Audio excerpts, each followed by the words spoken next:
So guys, एक बार आपका फिर से स्वागत है। मैं वीरेंद्र कुमार आप सभी का हार्दिक अभिनंदन करता हूं एक नए वीडियो में। इस वीडियो में हम आपकी क्लास 11th की जो बुक हॉर्नबिल पोइट्री का सेक्शन हम लोग कर रहे हैं। 2 पोयम मैं आपको पढ़ा चुका हूं।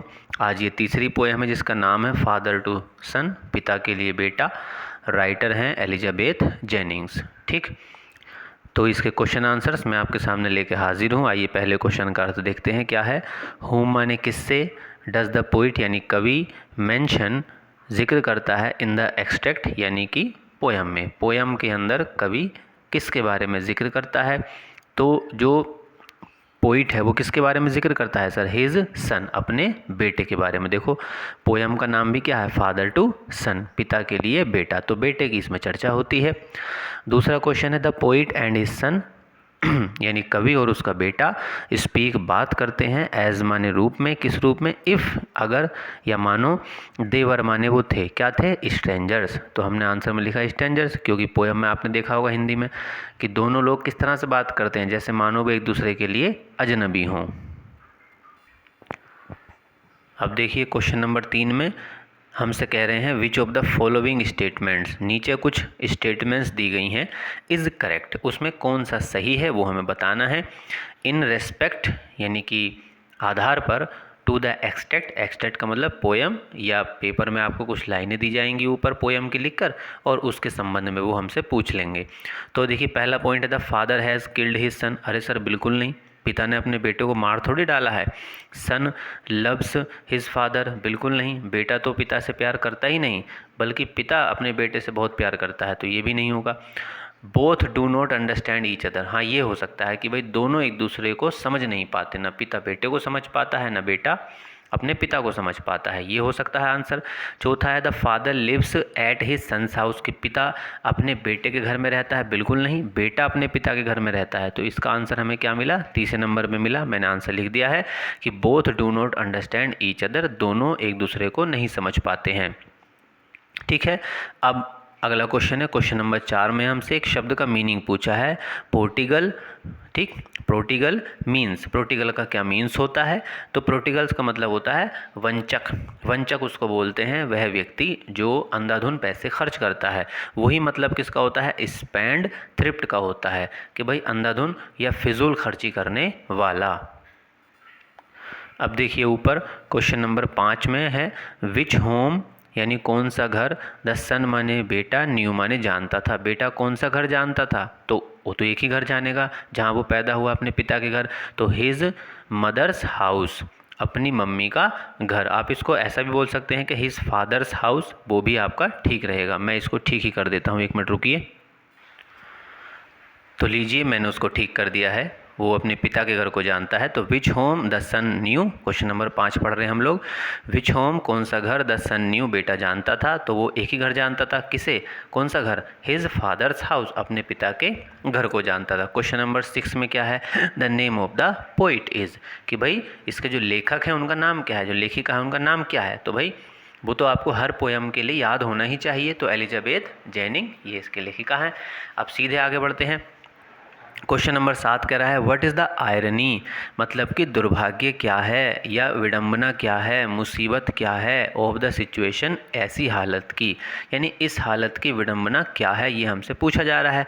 तो the irony of the situation, इस परिस्थिति की जो विडंबना है, इज़ माने वो है, दैट माने कि क्या, the father and the son, पिता और बेटा, हैव टू लिव, उनको रहना पड़ता है, टुगेदर माने साथ में, विदाउट माने बिना किसी, एक कॉमन यानी कि दोनों में जो कॉमन हो, कॉर्ड का मतलब होता है रेखा, बिटवीन देम माने उनके बीच, यानी उनके बीच में कोई कॉमन रेखा नहीं है, कोई एक रूपता नहीं है, बिना उसके उन्हें रहना पड़ता है। और यही इस सिचुएशन की आयरनी है। जब भी आप किसी ऐसी सिचुएशन में हैं जहां आप नहीं होना चाहते, तो उसको कहा जाता है the irony of the situation.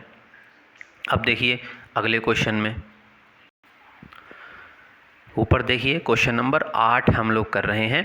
Question number 8 आपका, वाई डज द फादर, क्यों पिता, फील महसूस करता है, ही एंड हिज सन, वो और उसका बेटा, आर लाइक माने जैसे हों, स्ट्रेंजर्स यानी अजनबी, टू ईच अदर एक दूसरे के साथ।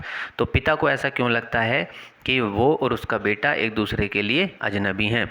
द फादर फील्स, पिता महसूस करता है, he and his son are like, उस मतलब कि वो और उसका बेटा लाइक स्ट्रेंजर, अजनबी हो, बिकॉज क्योंकि there is no sign of understanding, क्योंकि अंडरस्टैंडिंग यानी समझदारी का कोई चिन्ह नहीं है। इन द एयर माने, अब देखिए एयर का मतलब यहाँ हवा नहीं होगा, उनके बीच बोल सकते हैं। इन द एयर कहावत के तौर पर आप ले लीजिए कि उनके बीच या उनके माहौल में कोई समझदारी की बात नहीं है, इसलिए पिता को ऐसा लगता है कि वो कैसे हैं, दोनों अजनबी हैं।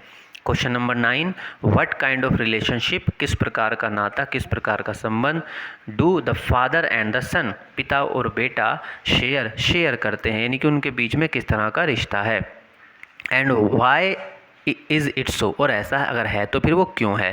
तो द फादर सन रिलेशनशिप, पिता और बेटे का जो रिश्ता है, इज़ नॉन फंक्शनल, मतलब नॉन फंक्शनल है, उसमें कोई फंक्शन जैसी कोई चीज़ नहीं है, कोई एक रूपता नहीं है, ये इसको बोल सकते हैं। द फादर लैग्स बिहाइंड, यानी कि पिता पीछे रह जाता है। द चेंजिंग वर्ल्ड, बदलते हुए संसार के साथ में, यानी कि संसार के साथ में पिता नहीं बदला, अब बेटा जो है वो नई जनरेशन है तो वो संसार के साथ बदल रहा है, तो पिता और बेटे के बीच में जो फंक्शन है वो नॉन फंक्शनल हो गया है, मतलब कोई एक रूपता नहीं आ रही।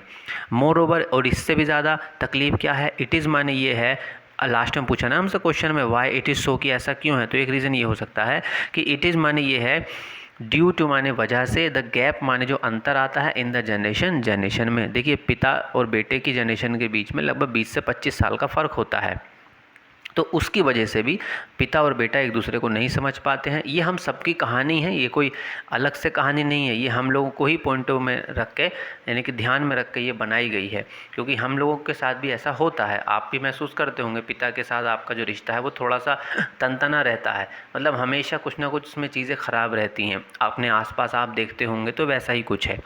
लास्ट क्वेश्चन नंबर 10, ध्यान से देखिए। हाउ इज़ माने किस तरह से है, फादर्स हेल्पलेसनेस, पिता की जो मजबूरी है, ब्रोट आउट, वो बाहर निकल के आती है, इन द पोएम, कविता में पिता की जो मजबूरी है वो कैसे बाहर निकल के आती है। तो father does not understand his son, पिता नहीं समझता है अपने बेटे को। He knows nothing about his sons emotion, वो अपने बेटे के भावों के बारे में कुछ नहीं जानता है। मतलब कहने का ये है कि पिता नहीं महसूस कर पाता है, नहीं समझ पाता है कि उसका बेटे को क्या चाहिए, वो नहीं समझ पाता। दे स्पीक, वे बात करते हैं, लाइक स्ट्रेंजर्स, अजनबियों की तरह। The father can not share, और पिता शेयर भी नहीं कर सकता है। व्हाट इज सन्स लव, यानी कि उसके मन में बेटे के प्रति जो प्रेम है, या अगर बेटे के मन में कोई प्रेम है तो वो नहीं बता पाता। अपने मन में जो बेटे के प्रति लगाव है वो उसे भी शेयर नहीं कर सकता है, नहीं बता पाता है। तो ये पोएम आपकी कंप्लीट हो जाती है। आपकी सिलेबस में 3 ही पोएम हैं, तीनों मैंने कवर कर दी हैं। फिर भी अगर कोई चीज़ रह गई हो तो आप मुझे याद दिलाना, मैं उसको कवर करूँगा। अगर मैं आपको कुछ अच्छे से पढ़ा पा रहा हूँ, कुछ समझा पा रहा हूँ, तो वीडियो को लाइक कीजिए, शेयर कीजिए, कमेंट कीजिए जितने ज़्यादा हो सकते हैं, और चैनल को सब्सक्राइब कर लीजिए। फर्स्ट ईयर में आपको किसी भी सब्जेक्ट में लेकर कोई प्रॉब्लम होती है तो आप मुझे बताइए, इसी वीडियो के में कमेंट में आप बता सकते हैं, मैं वो कमेंट देखूँगा और जैसे भी मुझसे बन पड़ेगा मैं आपकी समस्या का समाधान ज़रूर करूँगा। मिलते हैं फिर से किसी नई वीडियो में, तब तक के लिए सभी को नमस्ते, जय हिंद, अपना ख्याल रखिए, ईश्वर आपका भला करें।